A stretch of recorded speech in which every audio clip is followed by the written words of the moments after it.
Hello friend, welcome back. मैं Rakesh Kumar pharmacist. मैं आज बात करने वाला हूं डेंगू फीवर के विषय में। जो डेंगू फीवर इस समय बहुत ज़्यादा चल रहा है पूरे अपने इंडिया में, तो इसके विषय में डिटेल बात करने वाला हूं। आखिरकार डेंगू फीवर होता क्यों है, इसके होने की रीज़न क्या हो सकते हैं, कैसे होता है, और यदि आपको डेंगू फीवर हुआ है तो लक्षण क्या क्या देखने को मिल सकते हैं डेंगू हुआ है तो, और फिर इसके ट्रीटमेंट क्या है, इसके प्रिकॉशन क्या है, सब कुछ मैं आज डिटेल बात करूँगा।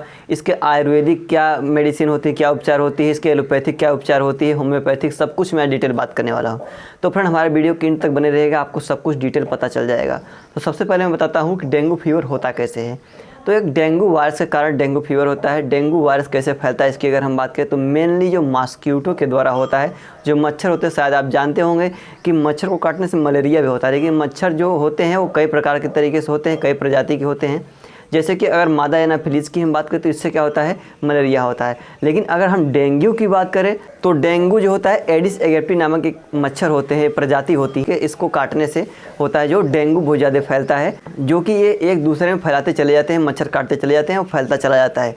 इस तरीके से आप समझ सकते हैं डेंगू इस तरीके से हमारे बॉडी में डेवलप हो जाता है। इससे क्या होता है, हमें प्रॉब्लम क्रिएट होना स्टार्ट हो जाता है। और फ्रेंड इसको डेंगू फीवर को दो नामों से जाना जाता है। जैसे बोन ब्रोकन फीवर भी इसको कहते हैं, जो कि हमारा ऐसा लगता है कहीं से हमारा बोन जो होती है वो टूट गई है, ऐसा लगता है कि क्रैक हो गया है, ब्रोकन हो गई है, टूट गई है, इतना दर्द ज़्यादा होता है, इसीलिए इसको बोन ब्रोकन फीवर भी बोला जाता है डेंगू फीवर को। तो फ्रेंड एक काज किस तरीके से होता है इसकी अगर हम बात करें तो स्पेशली जो होते हैं डेंगू वायरस के कारण ही काज होता है, जो कि मॉस्क्यूटो बाइट के द्वारा होता है, फैलता है। मॉस्क्यूटो जब मच्छर बाइट करते हैं, काटते हैं तो उसके द्वारा फैलता है।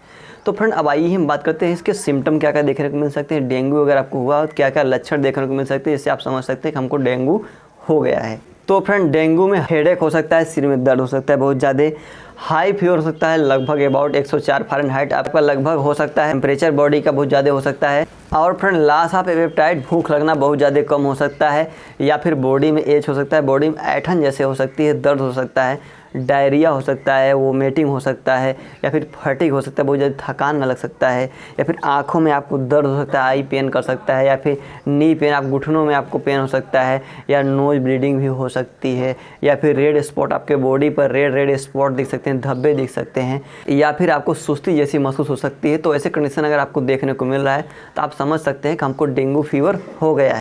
तो फ्रेंड अब आइए इसकी हम कॉम्प्लिकेशन की थोड़ा सा बात कर लेते हैं। अगर आपको डेंगू है तो क्या क्या और हो सकता है देखने को मिल जाए आपको। तो आपके प्लेटलेट बहुत फास्ट जो होते हैं, प्लेटलेट काउंट होते हैं बहुत ज़्यादा लो हो सकते हैं। प्लेटलेट नॉर्मल काउंट जो होते हैं 1.5 लाख 3.5 लाख होते हैं, तो उससे बहुत ज़्यादा कम हो सकते हैं बहुत ही कम समय में, जिससे पता चल सकता है आपको, जिसको हम मेडिकल टर्म में थ्रोम्बोसाइटोपिनिया बोलते हैं। या फिर ब्लीडिंग हो सकती है, या फिर लो ब्लड प्रेशर हो सकते हैं, क्योंकि अगर आपके प्लेटलेट काउंट कम हो जाएंगे ब्लड लेवल भी कम हो जाएगा बहुत ज़्यादा, जिससे क्या होगा आपका ब्लड प्रेशर भी कम हो सकता है। सीवियर वीकनेस हो सकती है, आप बहुत ज़्यादा कमज़ोर हो सकते हैं, या फिर अगर ज़्यादा प्रॉब्लम होती है कोमा में भी चले जाते हैं लोग। कोमा की बात छोड़िए, अगर आप बहुत दिनों तक इलाज नहीं करवा रहे हैं, बहुत ज़्यादा समस्या हो रही है, आपको बहुत ज़्यादा प्रॉब्लम होगी, तो आपको डेथ भी हो सकती है। इसीलिए फ्रेंड अगर ये सब लक्षण आपको देखने को मिल रहे हैं तो आप तुरंत उसका ट्रीटमेंट लीजिए, तुरंत जितना जल्दी हो सके। तो फ्रेंड अब आइए हम प्रिवेंशन की तरफ चलते हैं, थोड़ा सा प्रिवेंशन समझते हैं, इसको कैसे क्योर किया रखा कैसे बचाव थोड़ा रखा जा सकता है। Prevention is greater than treatment. आपको ट्रीटमेंट से अच्छा प्रिवेंशन करना ही बहुत अच्छा है कि आप मॉस्क्यूटो से दूर रहें, मच्छरों से दूर रहें। मॉस्क्यूटो रिपेलेंट का यूज़ करें जो मॉस्क्यूटो को भगाने का काम करते हैं, या फिर धूप बत्ती वगैरह या अगरबत्ती वगैरह आती है, या फिर गुड नाइट्स वगैरह आती हैं, इस सब चीज़ का उपयोग करें मॉस्क्यूटो रिपेलेंट का, जिससे मच्छर आपके पास कम आ सकें। आप क्या हो अपने बॉडी पर पूरी तरीके से कवरअप कपड़े पहने, ताकि आपको मच्छर अटैक ना कर सके, या फिर ना उसको बॉडी को टच ना कर सके, जिससे क्या होगा आपको अगर मच्छर टच ही नहीं करेंगे तो आपको ये होना एकदम नहीं है, डेंगू आपको नहीं होगा।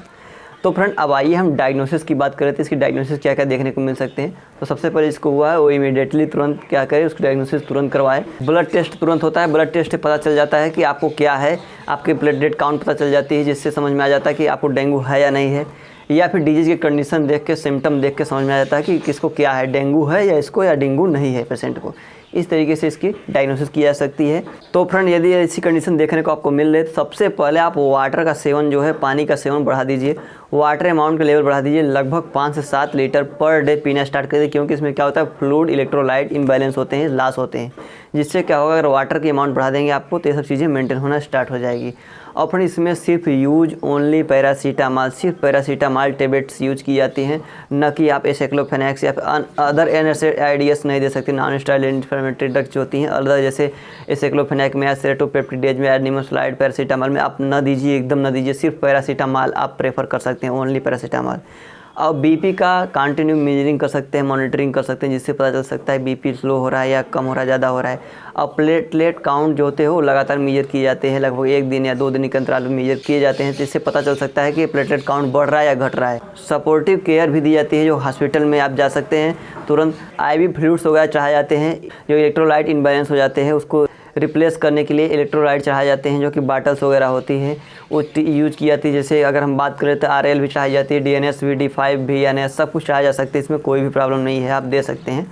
और फ्रेंड ट्रांसफ्यूजन ब्लड रिप्लेस भी की जाती है, ब्लड का भी एक्सचेंज किया जाता है। जैसे क्या होता है कि अगर प्लेटलेट कम हो जाते हैं तो प्लेटलेट बाहर से भी चढ़ाए जाते हैं, प्लाज्मा भी चढ़ाई जाती है। यदि आपके प्लेटलेट काउंट बहुत कम हो गया है, ब्लड लेवल बहुत कम हो गया तो बाहर से भी चढ़ाई जाती है। नेचुरल की अगर हम बात करें तो चुकंदर आप यूज़ कर सकते हैं, चुकंदर यूज़ करेंगे तो ब्लड लेवल थोड़ा सा आपका इंक्रीज रहेगा। पपाया लीव्स यूज कर सकते हैं, पपाया की पत्तियों को बॉयल करके उसके जो काढ़े होते हैं उसको पिया जा सकता है।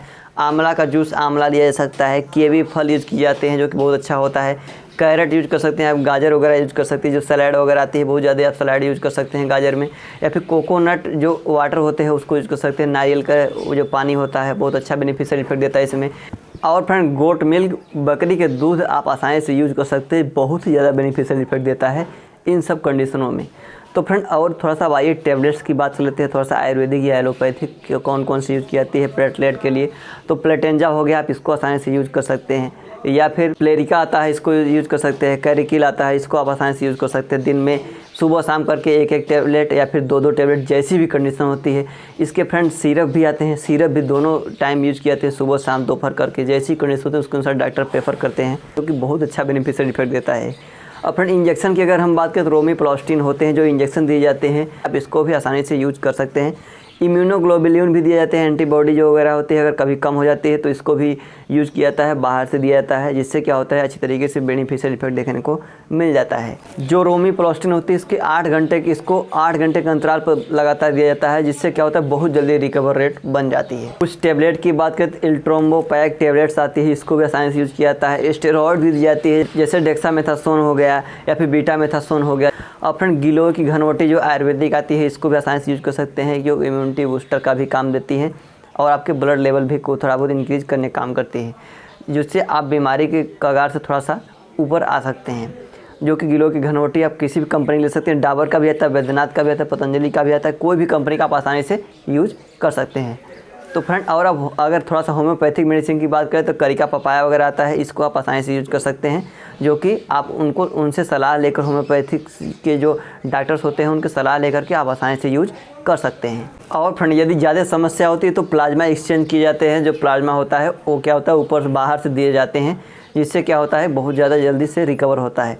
लास्ट में अगर ज़्यादा समस्या होती है तो सर्जरी भी की जाती है, जो स्प्लीन होता है उसको निकाल दिया जाता है, क्योंकि क्या होता है अगर बाहर से कोई भी चीज़ें दी जाती है, प्लेटलेट्स वगैरह, तो समझता है कि ये जो है वो फॉरेन मटेरियल है, बाहरी पदार्थ है, जो उसको रिजेक्ट करने लगता है स्प्लीन, जिससे क्या होता है बहुत ज़्यादा प्लेटलेट काउंट और कम होने लगते हैं। इसीलिए प्लेटलेट काउंट बढ़ाने के लिए लोग सर्जरी के लिए स्प्लीन को निकाल देते हैं, जो सर्जन होते हैं वो स्प्लीन को निकाल देते हैं, जिससे क्या होता है प्लेटलेट काउंट को होता है और दोबारा से ख़त्म नहीं होता, वो बढ़ता चला जाता है। इस तरीके से इसको आप आसानी से यूज़ कर सकते हैं, क्योंकि आप जानते हैं कि हमारी बॉडी अगर कोई भी चीज़ें बाहर से ली जाती है तो बॉडी समझती है फॉरेन मटेरियल, अगर फॉरेन मटेरियल समझ ली तो मान लीजिए उसको बाहर निकाल देगी, वो ख़त्म कर देगी, उसको काम करने नहीं देगी, इसीलिए सर्जरी के दौरान इन सब चीज़ों को निकाल दी जाती है। तो फ्रेंड एक ऐसा रहा वीडियो, हमें कमेंट बॉक्स में कमेंट करके ज़रूर बताएगा। इससे रिलेटेड कुछ भी चीज़ें अगर आप पूछना चाहते हैं तो कमेंट बॉक्स से पूछ सकते हैं, मैं आपको जवाब जरूर देने की कोशिश करूँगा। So thank you friend, thanks for watching this video. Please like, subscribe and share. Video अच्छा लगा तो लाइक करना भूलें, सब्सक्राइब करना भूलें, दूसरे के पास जरूर शेयर ताकि उसको इसके विषय में डिटेल पता हो।